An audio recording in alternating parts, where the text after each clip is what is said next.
Hey guys, this is Kime Interviews. We are here with Northlane. If you guys could introduce your name and position in the band. I'm Nick and I play drums. And I'm Jon and I play guitar. Awesome, so we're going to start with some fun questions real quick and just get things going. So if you guys could take over the world and you had to have one person either from the past or present and have them be your partner in crime or something like that, who would you choose? Partner in crime of taking over the world. Holy shit. Is that musically or just in general? General. Who's the best person? Students. MJ. MJ could save the world again if he was alive, I reckon. Definitely. Alright. Let's choose MJ. Lock it in. Both of you guys?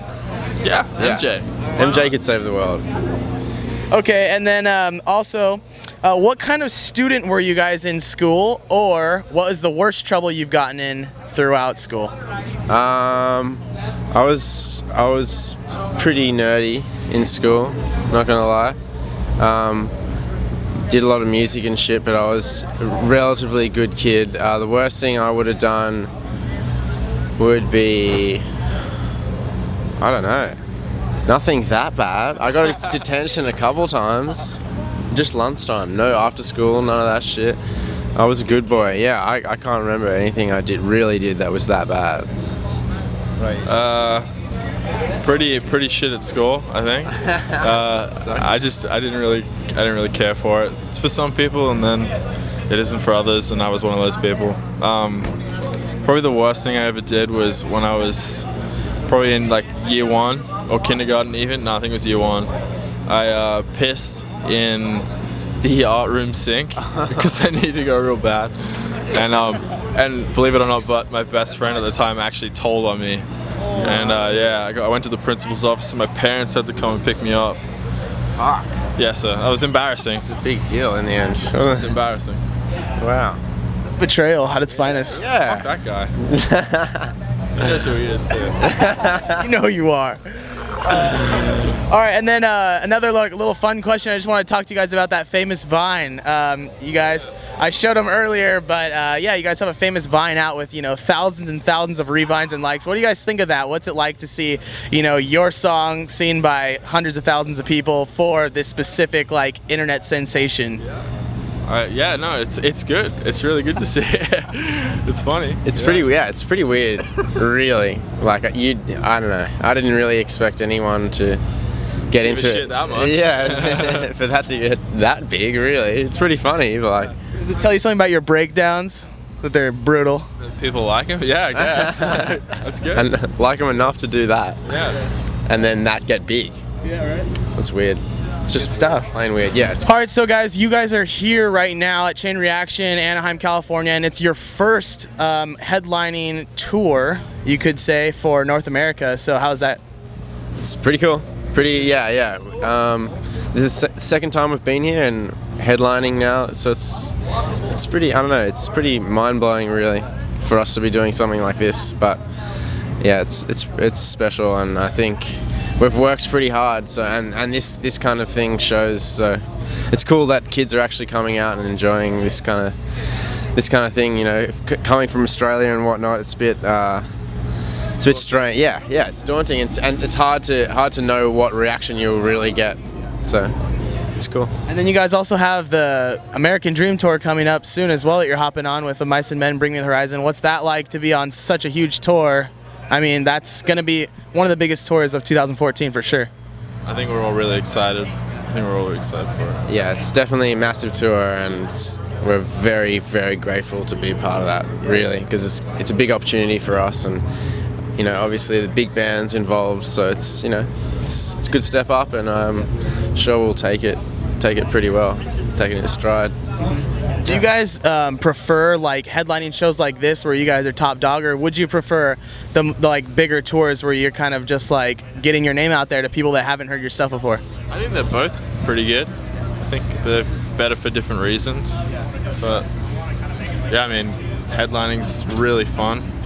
But then again, supporting and being able to support a band, especially if you're inspired by them, it's good. Special. It's good to take a step back. And yeah, totally. I agree. Same. They're both amazing in their merit.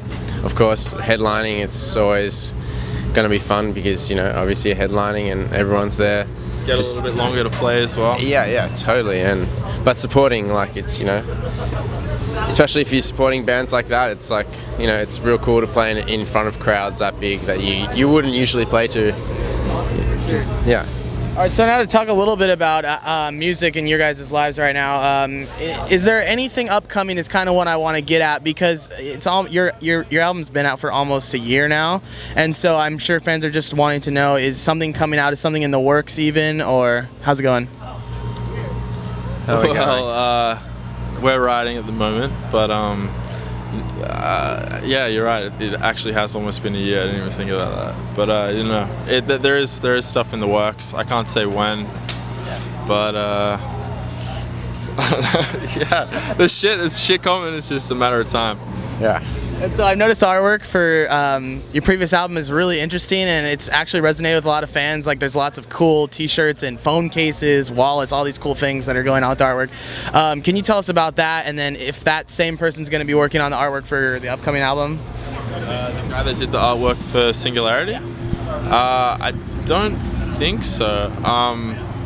We briefly spoke about it, but I have a feeling it's not going to be Pat Fox. Is it Pat Fox? Pat Fox did the Singularity artwork, and for Discoveries and Singularity we had the crossover sort of theme of the cube and whatnot. But for the next album, I think the artwork is going to transcend a little more. Not 100% on what we're going to go with at the moment, but yeah, there's going to be a whole new vibe. Yeah. And then I noticed too, you guys always have like kind of a respective theme, a coherent like theme with each album, with like, you know, even down to the track titles, you guys have very like simple names that, you know, definitely go together. And so is that something you think you would go with again in an upcoming album, or? No, I think the next album, everything's going to be different. Everything will be different, yeah. It's good to know. It's good to know. And so I'm curious, I know Adrian isn't here, but vocally, do you think cleans will be implemented more or less? Yeah, yeah, definitely more. We've been talking about it. We're sort of thinking about trying a couple more things. Maybe backing off on the screaming a little bit here and there. We'll see what happens. But I think yeah, we're gonna. I think vocally it's gonna be a lot more dynamic, and as well as musically. So everything's gonna take a step up. And so, yeah, can we talk about the writing process for you guys and how you guys go about that? Just because I know fans are curious, you guys all have very technical parts and whatnot for your respective instruments. So how do you guys kind of go about the writing process in the studio, or even before the studio? Yeah, it usually happens before the studio. I like to hope so, but no, it pretty much starts with just playing around on the guitar. Like, I'll play around on the guitar for hours until I come up with something that I like. Usually I'll record it into a computer so that I can go back to it and see what the hell I just did. Anyway, I'll come up with like a rough song. I'll do the guitar, bass, drums, and then I'll send it to the guys or Nick, and then Nick will add his stuff in there, fill it out a little bit more on the drums, and then when we've got a better understanding of the song, we give it to the rest of the guys to fuck around with. Yeah. So it usually goes guitar, drums, and then from there? Yeah, sometimes it goes drums, guitar. Like, I don't really play drums, but I like writing them, so whatever works. All right, and so you guys have sort of made a name for yourself with this technicality that you guys have in your band, and so you've acquired a lot of fans even from other bands. Like, I know the dudes from Issues like love your guys' stuff and they support you. I hear them talk about you guys all the time on Twitter and whatnot. So what does that feel like to know that you're not only respected by just like from a fan base, but also like bands, other bands? It's amazing, man. Yeah, it's definitely humbling. Yeah. It's humbling to know that people respect it, not only fans but musicians as well. You know, it's cool to see it go so far, really, and I think, you know, we want to try and keep pushing that, breach the boundaries a bit more. So yeah, it's good to know that a lot of people are digging it, a lot of different diverse sort of people around, you know, the scene and whatnot. It's cool. So what specific bands do you guys have in mind that you respect as musicians other than your own band?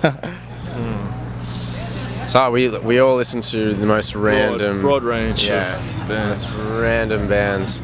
There's MJ. Yeah, we like listen MJ. to a lot of Michael obviously. Jackson. Yeah. What else? Cloud Kicker. Cloud Kicker.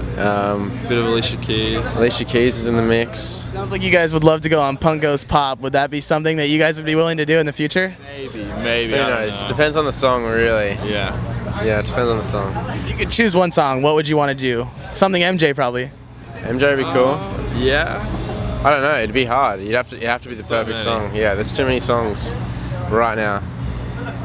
And you don't want to let anyone down, really. I don't want to say a song right now and then people will be like, yo, when's that going out? We're probably not going to do it at all. Yeah, so Yeah. let's just not talk about it, really. All right, so lastly, guys, what's next for you after this tour with Of Mice and Men? Is there anything you guys can speak about after this headlining tour, of course, and then jumping on with Of Mice and Men? What's going on after that?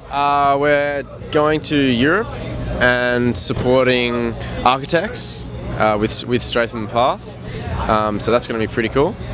Pretty big tour, so we're all pretty excited about that. And then we go home and headline a festival tour called Free Your Mind 2014, and that's going to be pretty big, we think. And then we have some time off after that, but before time off, there's some big stuff to sort of conquer. It's going to be pretty exciting for us, I think. All right, guys, well, that is Northlane, and thank you for having us, guys. And so that's it. This is Kaim Interviews. Take it easy. Signing out.